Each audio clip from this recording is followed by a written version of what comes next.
Bonjour à tous, nous sommes le jeudi 24 novembre. Voilà un nouveau ZCL. Bienvenue à tous. On salue la Guadeloupe, la Martinique, la métropole, la Guyane, Madagascar, peut-être là où se trouve Danique. On vous salue tous, les internautes également qui nous regardent en direct du ZCL.tv et sans oublier bien sûr les auditeurs puisqu'on est également écoutés. On est en direct de RHT Guadeloupe sur la 89.8 et la 90.8. Maintenant, place donc à l'information. Je propose donc d'écouter les titres.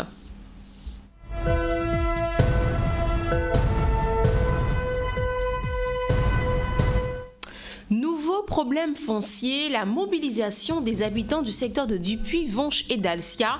Ils ont bloqué le rond-point de Vonche ce matin, causant, vous avez dû le constater, de gros embouteillages. On en parle tout à l'heure.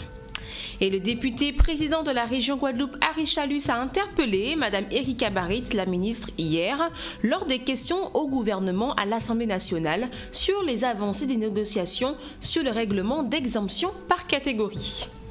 Et enfin, elles étaient toutes en beauté. Les candidates de Miss India étaient au centre commercial d'Estrélan hier. Le public a pu les voir sur scène en exclusivité en attendant le grand jour qui aura lieu donc samedi au Lamentin. Voilà donc pour les titres que nous allons développer donc durant ce journal. Au niveau donc du sommet, on va recevoir, comme je vous le disais hier, Laura Larifla avec la chronique habituelle. On va parler de cinéma. Nous recevrons également on va dire un génie. Génie, c'est Samuel Laviso, le fils donc de Christian Laviso qui est un batteur aujourd'hui et qui a un projet d'aller se former aux États-Unis. Nous en parlerons tout à l'heure. Mais pour l'heure, on va recevoir Monsieur Gérard Cazorla, qui est responsable donc de Scopti. Bonjour. Bonjour.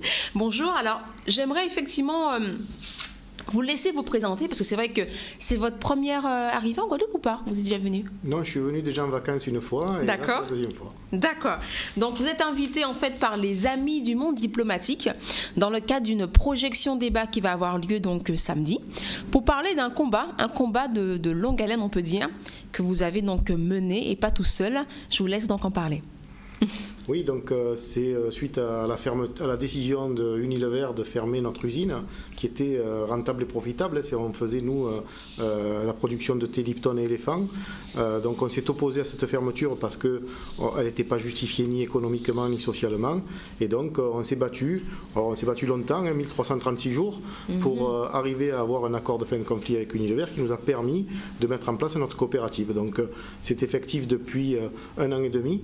La coopérative a démarré en août 2015 et donc aujourd'hui on intègre des magasins, on est référencé sous la marque 1336 qui elle est destinée à la grande distribution puisqu'on a une grosse usine qu'on a récupérée, on a récupéré l'outil industriel entièrement et donc on a donc sauvé nos emplois, 42 emplois qui ont été sauvés et aujourd'hui on est implanté dans la grande distribution, on fait de la marque distributeur et on a nous des produits de qualité avec 1336 et Scopti, qui est la philosophie de notre projet, où on achète les matières premières en France sur les plantes aromatiques. D'accord, donc on peut dire que les objectifs fixés ont été atteints en une année à peu près? La lutte syndicale, ça on l'a gagné, personne ne peut nous l'enlever. Maintenant, les objectifs de la pérennité du site n'est pas encore établi, puisqu'il faut un peu de temps encore, mais on a de bonnes perspectives pour s'implanter de plus en plus dans les magasins. D'accord. Donc, qu'est-ce que vous visez aujourd'hui? Apparemment, on parle de rentabilité. Rentabilité qui est un défi, j'imagine, aujourd'hui pour une coopérative qui est assez jeune. Donc, qu'est-ce que vous visez aujourd'hui? Oui, nous, écoutez, nous, on ne vise pas d'être milliardaire. Nous, on vise simplement de gagner un peu d'argent pour faire vivre les familles qui travaillent. Ça, c'est l'essentiel pour nous. Et ensuite, donc, si on fait du bénéfice, dans nos statuts, c'est réparti de 3 manières. Une partie qui est destinée au retour aux salariés sous forme de participation aux bénéfices, une partie qui est consacrée à l'investissement, parce que l'outil de travail, il ne faut pas qu'il se détruise. Donc on investit, et la troisième partie, c'est des réserves en cas de coup dur. D'accord. C'est vrai que la grande distribution alimentaire est un secteur qui est ultra concurrentiel. Comment vous vous positionnez réellement? Écoutez, alors on se positionne bien, puisque a priori la grande distribution nous a accueillis d'un bon œil, puisque aujourd'hui on sait qu'il n'y a qu'un acteur au niveau de la grande distribution qui font les marques distributeurs, c'est l'entreprise Pagès, qui est un groupe allemand. Donc ils nous ont vu d'un bon œil arriver, parce que ça leur permet aussi de mettre en concurrence ces deux usines en France. Mais aujourd'hui, donc, on est bien implanté, on est sur quasiment tous la grande distribution, et on répond à des appels d'offres pour avoir des volumes pour fabriquer leur marque à eux. Alors, vous êtes en Guadeloupe aujourd'hui pour donc une projection débat. Quel constat vous faites justement de la manière dont nous produisons ici en Guadeloupe ? Ouais, je pense que c'est beaucoup l'agriculture chez vous. Je vois qu'il y a beaucoup de bananes, donc c'est l'activité essentielle. Avant, c'était certainement la canne qui est un petit peu, qui est un peu en régression aujourd'hui.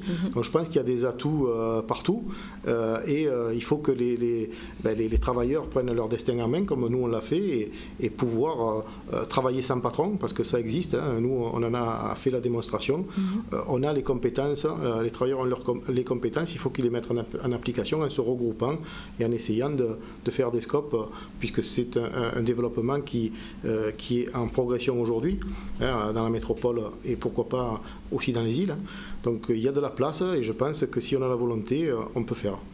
Et justement, un sujet, vous allez donc intervenir lors de cette conférence sur la thématique coopérative, et si on produisait autrement,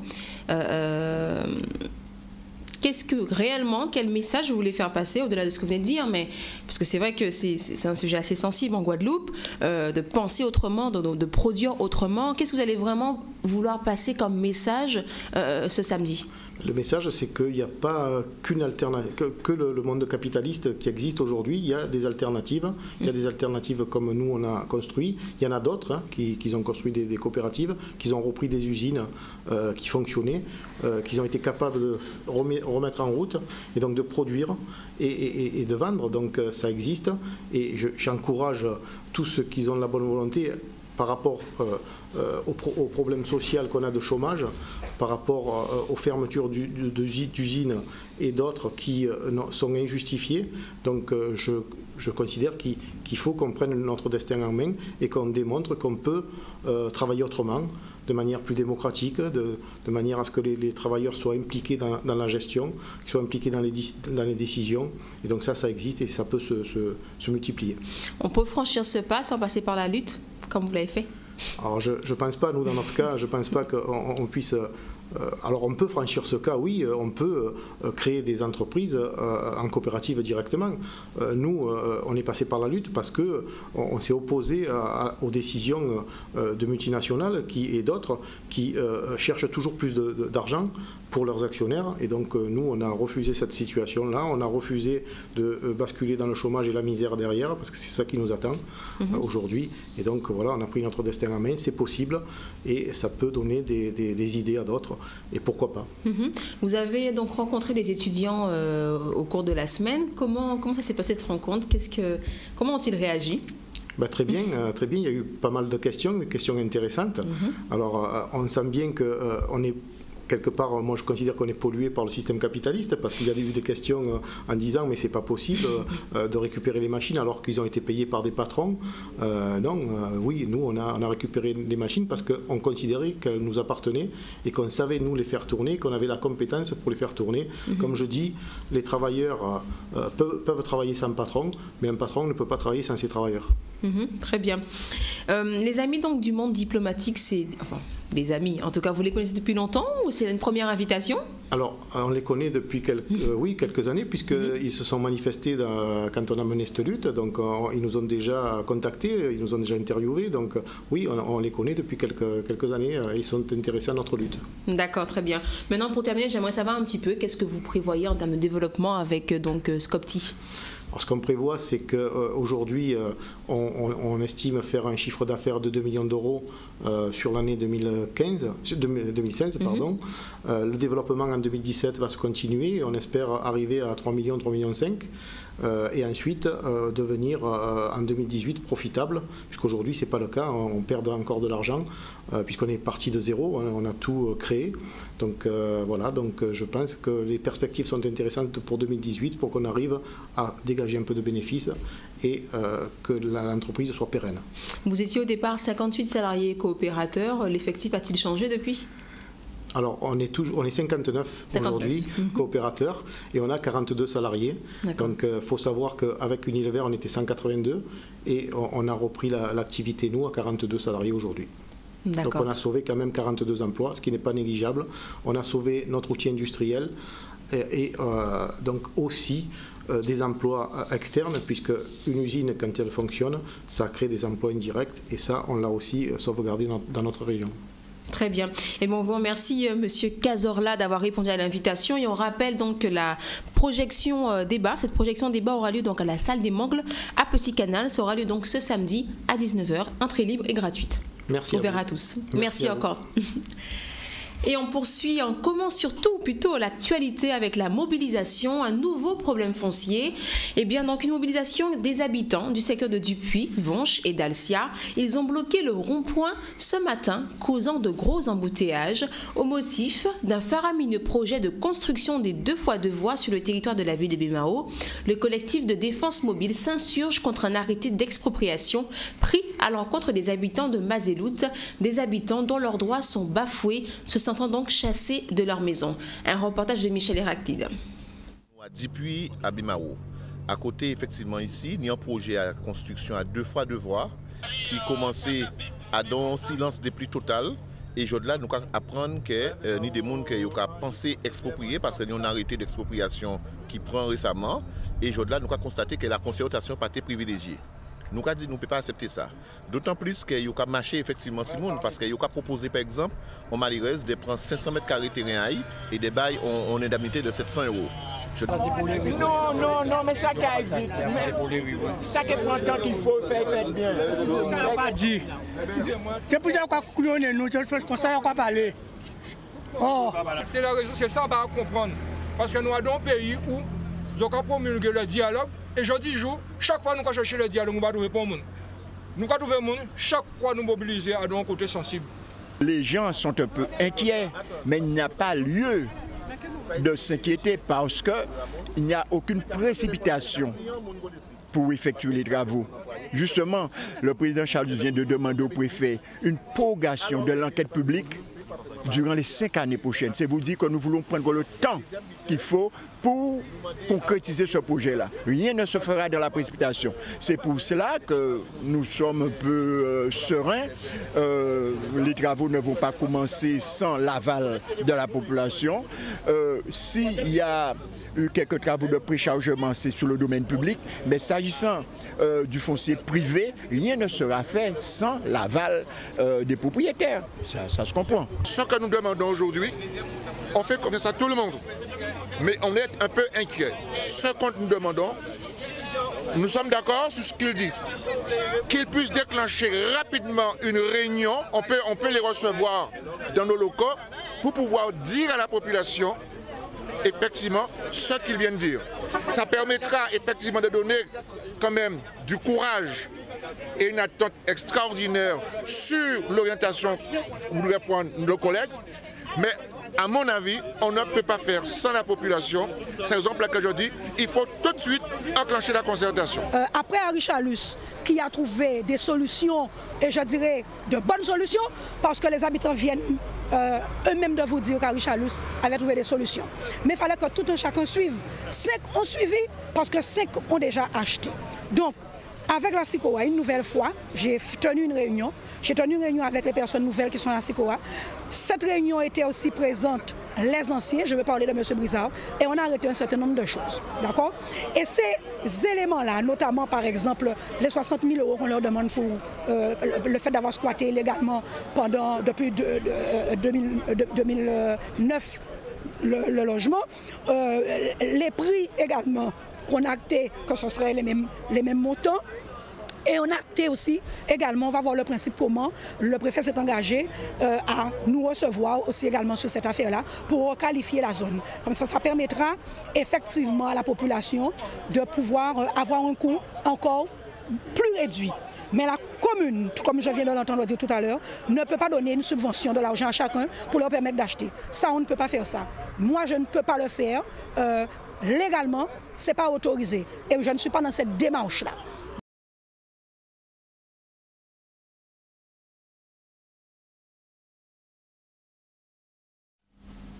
Et le député président de la région Guadeloupe, M. Harry Chalus, a interpellé Madame la ministre des Outre-mer, Erika Barrett, hier, lors des questions au gouvernement à l'Assemblée nationale sur les avancées des négociations sur le règlement d'exemption par catégorie, celui-ci en plein processus de révision. Harry Chalus a donc relayé les inquiétudes des socioprofessionnels sur la problématique de l'octroi de mer et son intégration dans le règlement général d'exemption par catégorie. On fait le point avec Maurice Cessé à Paris. Merci, Monsieur le ministre. La parole est à Monsieur Harry Chalus. Madame la ministre de l'Outre-mer, l'article 67 de la loi des finances rectificatives pour 2014, introduit par voie d'amendement gouvernemental le 5 décembre dernier, est censé mettre en conformité avec le droit communautaire certains dispositifs d'aide fiscale. Dès lors, quasiment l'ensemble des dispositifs ultramarins d'aide, investissement et fonctionnement sont désormais placés sous règlement d'exemption par catégorie RGEC dans le cadre des aides à finalité régionale. Si ce règlement du RGEC vise à une simplification et à un meilleur ciblage des aides d'État afin de favoriser la croissance et l'emploi, il n'en demeure pas moins qu'il suscite de nombreuses craintes chez les socioprofessionnels en Outre-mer. J'ai pu mesurer cette inquiétude lors de plusieurs réunions avec les moyennes et petites industries en Guadeloupe, où les acteurs économiques ont voulu attirer notre attention sur la problématique de l'octroi de mer et son intégration dans le RGEC. Il convient de rappeler qu'une telle mesure consisterait à plafonner le total des aides au fonctionnement accordées aux entreprises autour de la valeur ajoutée, ainsi que sur le chiffre d'affaires de l'entreprise. Or, singulièrement en Outre-mer, les exonérations d'octroi de mer dépassent largement le seuil fixé dans le RGEC. Dans un contexte économique déjà moribond, où les entreprises des régions d'outre-mer sont confrontées à des difficultés chroniques, une telle mesure aura un impact lourd pour le secteur économique et industriel. Ce serait également une nouvelle menace sur le dispositif propre à l'outre-mer. À l'initiative de Rodolphe Alexandre, président de la Guyane, président de la RUP, et avec d'autres collègues, nous avons réaffirmé à Madère notre volonté d'agir ensemble dans l'intérêt de nos régions. Madame la ministre, je vous sais pleinement mobilisée sur cette question. Pouvez-vous nous rassurer sur les avancées dans les négociations sur la RGEC? Pouvons-nous pour une fois compter sur le total soutien de notre ministre de l'Outre-mer afin de garantir et pérenniser l'avenir des entreprises et protéger des milliers d'emplois en Outre-mer? Madame Erika Barrett, ministre des Outre-mer. Merci, Monsieur le Président, Mesdames et Messieurs les députés, Monsieur le député Chalus. Vous avez raison, ce sujet est extrêmement important et il nous préoccupe également. Ce RGEC, ce règlement général d'exemption par catégorie, a vocation à simplifier, vous l'avez dit, les procédures communautaires d'octroi et de validation des aides. Or, comme vous le soulignez, il risquerait de devenir un outil qui plafonnerait arbitrairement les aides au fonctionnement pour nos régions, alors qu'il doit au contraire demeurer un instrument de soutien pour nos économies. Suivant ces objectifs, nous avons demandé et obtenu certaines adaptations dans le cadre des lettres de confort ainsi qu'une révision de ce règlement pour les 6 régions ultrapériphériques. Après 2 ans d'intenses négociations et l'intervention personnelle du président de la République en septembre dernier, le sujet avance. Un texte rénové devrait être publié d'ici le prochain forum RUP de mars 2017. Nous travaillons, vous le savez, avec pugnacité et avec le soutien des socioprofessionnels. Je pense à la FEDOM, je pense à Eurodom pour que des solutions pragmatiques puissent être trouvées dans le cadre des traités actuels. Ainsi, les taux d'intensité d'aide sont d'ores et déjà réévalués de 10 points, le pourcentage selon la décision de la Commission du 13 octobre dernier. Mais nous voulons aller plus loin, vous le savez, sur ce sujet. Un point très important, c'est que l'octroi de mer doit sortir du périmètre du calcul des taux maxima d'aide, ce qui nous donnerait une marge de manœuvre de 450 millions d'euros. Je voudrais vous dire que je me rendrai à Bruxelles lundi prochain rencontrer la commissaire Madame Vestager. Et enfin, je voudrais vous remercier et l'ensemble des présidents de nos collectivités pour le travail collectif que nous faisons. Merci. Et je vous en parlais hier, après 4 jours d'intenses discussions, les délégués des 47 nations invités par l'Union de la presse francophone à Madagascar, où se trouve également M. Zandonis Danik, eh bien, ils sont dans l'ensemble satisfaits. Pourtant, à l'écoute des intervenants, on s'aperçoit que dans une grande partie des pays africains majoritaires à ces assises, la presse est loin d'être libre. Jean Kouchner, secrétaire général de l'Union de la presse francophone pour Canal 10, a répondu aux questions de Danik Zandonis, des images de Jean-Luc Anani. Eh bien, effectivement, ces assises sont terminées pratiquement. Pendant 4 jours, les délégations, 47 délégations ont pu travailler sur les questions relatives à la presse, particulièrement au problème de la liberté de la presse. Et dans ce sens, nous pensons que ces assises sont un succès. Et la délégation guadeloupéenne, composée, je vous l'ai dit, d'une dizaine de Guadeloupéens de l'Union des journalistes et médias de la Guadeloupe, est très satisfaite. Et à ce fait, nous avons rencontré tout à l'heure M. Kouchner, qui est l'un des artisans de ces assises. D'abord, c'est un bilan qui montre l'urgence d'intervenir pour les médias. On constate qu'il y a de très nombreux médias qui sont en situation de précarité, un peu partout dans le monde, et pas seulement d'ailleurs dans les pays en développement, mais aussi dans les pays du Nord. Et il faut absolument très vite intervenir parce que les médias indépendants, ce sont les artisans de la démocratie. Sans une information loyale, honnête, pluraliste, il n'y a pas de démocratie possible. Donc c'est urgent. Or, on constate partout que soit des grands groupes financiers, soit les législations dans certains États s'accaparent les médias, les empêchent d'être des médias libres. C'est un constat qui est vraiment partagé par l'ensemble des délégations. Nous avions 47 pays représentés ici à nos assises, ce qui est très significatif. Et ce besoin urgent d'action ressort vraiment de tous nos débats. Depuis Madagascar, Antissé Rabé, Danik Zandonis pour Canal 10 et ZCL.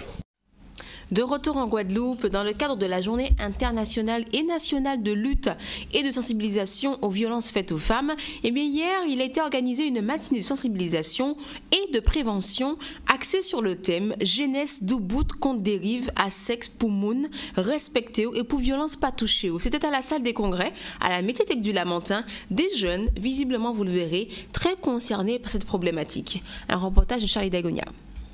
Je remercie Mme Anabella Crane pour nous avoir sensibilisé sur cette violence faite aux femmes. Et on a retenu qu'il ne faut pas violer les filles sans son consentement, parce que c'est vraiment grave et c'est puni par la loi. Et il faut respecter une fille parce que c'est comme si c'est votre mère. Sans eux, vous ne serez pas ici en ce moment. Je souhaite faire passer un message disant qu'il faut que ça s'arrête, que ce soit la violence dans la rue, la violence sexuelle, la violence verbale, psychiquement, mentalement, physiquement. Il faut que ça s'arrête. Et je dis merci à tous ceux qui nous ont donné la force pour réaliser ce projet afin de montrer que la violence, il faut que ça s'arrête.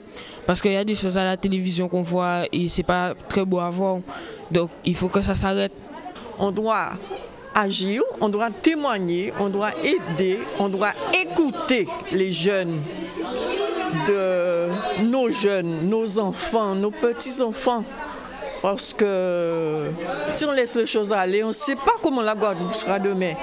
Notre rôle d'éducateur, c'est d'aider les jeunes.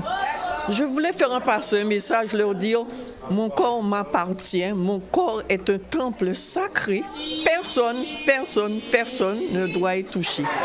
Personne. Je dois faire attention. Je suis je suis maître de moi-même, je dois éviter de me trouver dans des situations délicates. La sensibilisation est une grande nécessité, justement, dans le but de changer leur comportement. C'est-à-dire que les enfants, c'est tellement naturel en eux, la violence, que lorsqu'ils découvrent ce que signifie véritablement ce mot, ils sont surpris. Et donc, cela vient aussi des représentations sociales qu'il faut changer. Donc grâce à cette sensibilisation, mon plus grand espoir, c'est que les mentalités évoluent et s'y prendre dès le plus jeune âge, attaquer à la racine par les jeunes. Voilà, cela permettra de faire d'eux des citoyens responsables et respectueux de demain.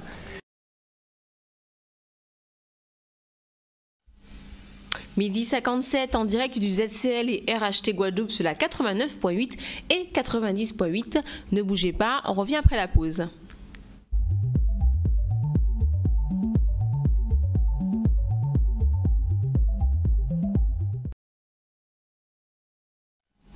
« 13h02 et sans plus tarder, si vous venez de nous rejoindre, on va faire un petit rappel des titres.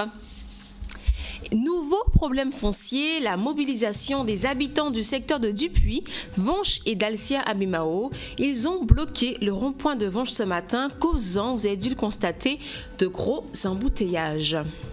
Et également, nous l'avons vu tout à l'heure, le député président de la région Guadeloupe, Harry Chalus, a interpellé Madame la ministre des Outre-mer, Erika Baretz, hier lors des questions au gouvernement à l'Assemblée nationale sur les avancées des négociations sur le règlement d'exemption par catégorie. Et enfin, elles étaient toutes en beauté. Les candidates de Miss India étaient au centre commercial de Destrédan hier. Le public a pu les voir sur scène en exclusivité en attendant le grand jour qui aura lieu le samedi au Lamentin. Et on poursuit avec l'actualité. On va parler de changement climatique puisque hier s'est tenue une conférence pour annoncer donc le lancement du projet FEDER sur le thème changement climatique et les conséquences dans les Antilles françaises. Nous avons pu y assister. C'était hier à l'amphithéâtre de Méro au campus de Fouillol. Un reportage de Michel Héraclide. Avec les collègues de l'Université des Antilles, du BRGM et de l'Université de Montpellier. Météo France a un travail en collaboration des universités des Antilles concernant les projections climatiques, c'est-à-dire affiner les projections des précipitations et des températures, mais également développer la connaissance sur la dynamique des ouragans, des cyclones, quelles seront leurs fréquences, leur intensité, leur trajectoire. L'évolution des trajectoires n'est pas anecdotique, elles peuvent évoluer plutôt vers le nord ou s'amplifier plutôt sur nous. Donc l'idée, c'est vraiment de creuser ces éléments de connaissance et ensuite les mettre à disposition des collègues du BRGM qui vont par exemple regarder les effets de l'évolution des précipitations sur les glissements de terrain, sur le trait de côte, sur les questions de ressources en eau. Donc c'est vraiment en collaboration que nous travaillons sur ce projet de recherche, avec une finalité également qui est nouvelle, c'est de vraiment traduire les travaux de recherche sur la question des impacts, c'est-à-dire synthétiser avec l'Université de Montpellier et des équipes de géographes les éléments trouvés en géo-indicateurs du risque pour la population, pour les politiques, pour les décideurs. Alors en tant qu'animateur du réseau d'urbanisme durable de Guadeloupe, donc c'est tout à fait normal que nous soyons présents à cette manifestation sur le changement climatique, d'autant que nous avons nous-mêmes organisé donc, les 20 et 21 octobre dernier un séminaire sur l'adaptation au changement climatique, donc sur la partie plus urbanisée, aménagement et construction. Donc là l'idée c'est de voir un petit peu ce projet, quelle en est la teneur. Et justement nous avons été associés à ce projet donc, par l'Université des Antilles. Et il y a un autre projet également qui est mené donc, par l'ADEME sur cette question. Donc nous essayons d'être un peu partout sur cette question du changement climatique qui nous menace et qui nous concerne tous.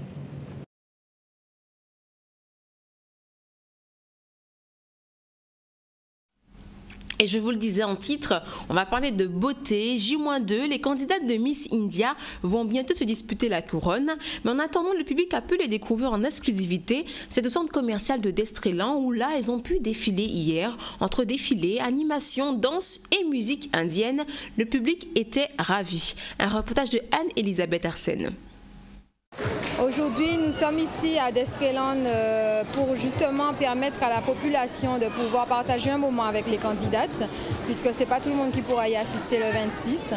Donc c'est vraiment l'occasion pour que les filles puissent faire des photos avec le public et également parler, échanger de leur expérience du programme Miss India Guadeloupe cet après-midi. Miss India Guadeloupe, c'est la 7e édition cette année.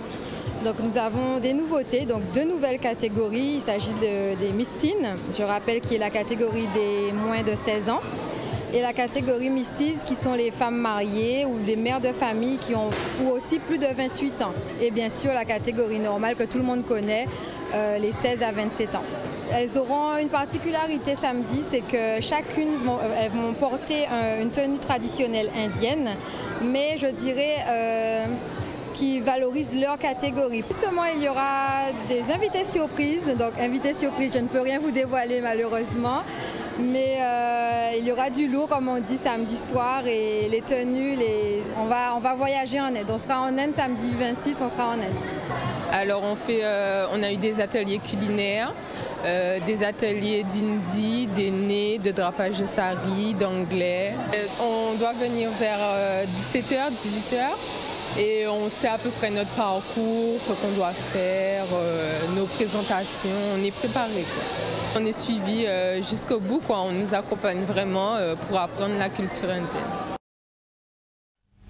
Et après un long silence, une longue absence loin du paysage culturel de Guadeloupe, l'artiste Marie-Josée Limousin a choisi pour son retour le thème résilience qui indique, malgré le temps écoulé, une envie de s'exprimer et de protester qui est toujours intacte. Elle expose pas moins de 50 œuvres à la médiathèque du Lamentin jusqu'au 7 décembre. Un reportage de Michel Terrasse. Le terme de résilience indique la capacité d'un métal à reprendre sa forme lorsqu'il a été écrasé par quelque chose. Et donc cette qualité-là m'a paru particulièrement intéressante appliquée aux femmes et aux femmes de Guadeloupe en particulier.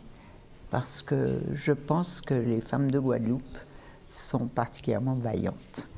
Et qu'on a toujours dit ça, femmes vaillantes. Et c'est vrai que les femmes de Guadeloupe sont vaillantes parce qu'elles ont vu tellement de misère au cours des siècles que franchement, on peut dire qu'elles ont bien mérité ce terme de résilience parce qu'elles ne tombent, c'est toujours comme ça qu'on dit, hein, avant de tomber, j'en mets désespéré. Et donc je pense que c'est important d'insister sur cette qualité de la femme antillaise. Et c'est ça que j'ai voulu magnifier ce soir au cours de mon exposition en montrant différents aspects de la résilience de la femme, soit la résilience des esclaves de jadis qui sont devenus des icônes pour moi maintenant parce qu'elles sont comme des déesses, si vous voulez, soit la résilience comme on peut la voir sur les portes d'Ogon, où elles sont, là j'insistais sur le rôle magico-religieux de la femme, c'est-à-dire la femme qui protège le foyer et qui le défend contre toutes les attaques de l'extérieur. Ou bien alors, soit encore sur les marelles colères, où j'ai carrément déchaîné ma colère, parce que je trouve que franchement, les petites filles aujourd'hui n'ont plus le temps de jouer à la marelle, n'ont plus la possibilité de jouer à la marelle, parce que c'est trop, il y a trop de violence et ce sont toujours elles qui payent ces violences-là.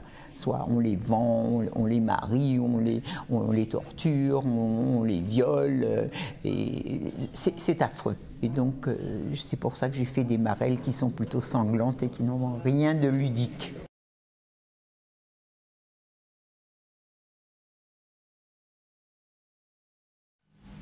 Et bien voilà, nous arrivons au terme de l'actualité avec le ZCL. Un ZCL que vous allez pouvoir retrouver demain à 12h30. Peut-être pas jusqu'à 14h, comme vous pouvez le constater, c'est un peu léger cette semaine, mais vous en faites pas. D'ici la semaine prochaine, l'émission va reprendre avec Danick et moi-même, avec des invités et toujours nos chroniqueurs habituels. La chronique donc juridique reprendra également la semaine prochaine, comme tous les jeudis. Et bien voilà, un bon appétit si vous êtes encore à table. Et puis moi, je vous dis à demain.